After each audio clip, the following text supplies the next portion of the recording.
Safari ya kusisimua ya Simba Chawene ambaye amekuwa ni mfano kuigwa kwa vijana wengi ambao wanachipukia katika engo nzima ya siasa. Kulikuwa na kijiji kidogo katika milima ya kati ya Tanzania, kijiji kilichozungukwa na misitu ya miombo na ardhi yenye harufu ya mvua. Kila siku msimu wa masika ulipofika, hapo ndipo alipozaliwa kijana mmoja anayejulikana kama George Boniface Simba Chawene. Lakini watu wa karibu wakamuita tu Simba Chawene kwa sababu uthubutu wake tangu akiwa mdogo.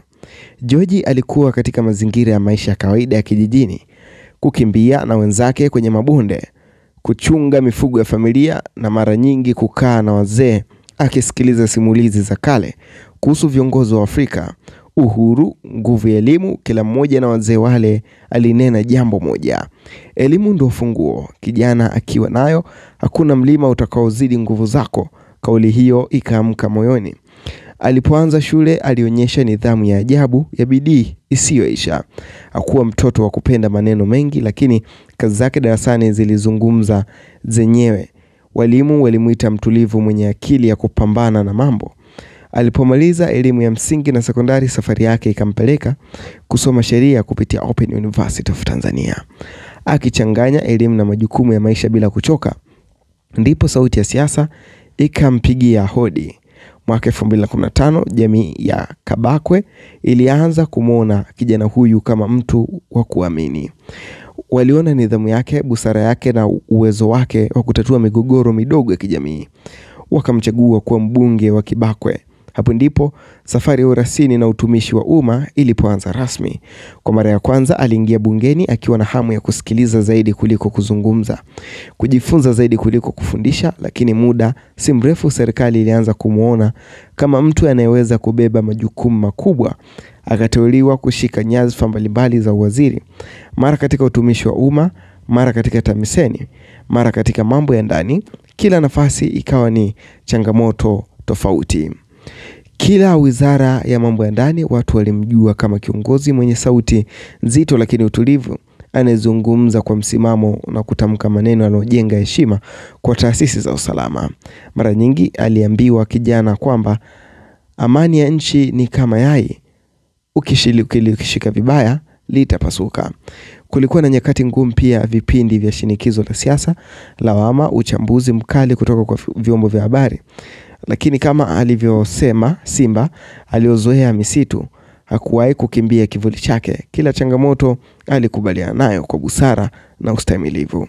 Katika jamii waliendelea kumuona kama mtu asiogopa kazi ngumu. Kila aliporudi kijijini kwao, wazee walikuwa wakimfundisha misingi ya uadilifu.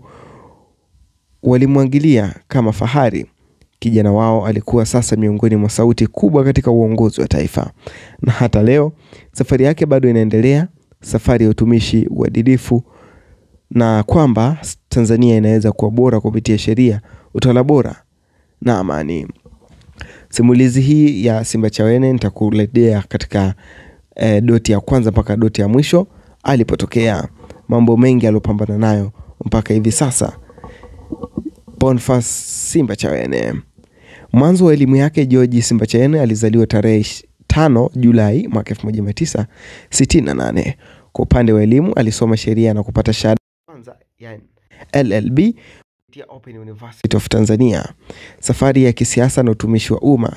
Chawene alianza kama mbunge wa jimbo la Kabakwe. Huo ulikuwa ni mwaka 2005. Katika utumishi wake wa serikali ameshika nyadhifa kadhaa kama waziri, ikiwemo kuwa waziri wa nchi, ofisi ya Rais, management ya utumishi wa umma na utawala bora. Hivi majuzi mwaka 2025 aliapishwa tena kama waziri wa mambo ya ndani ya nchi katika serikali yake ya sasa.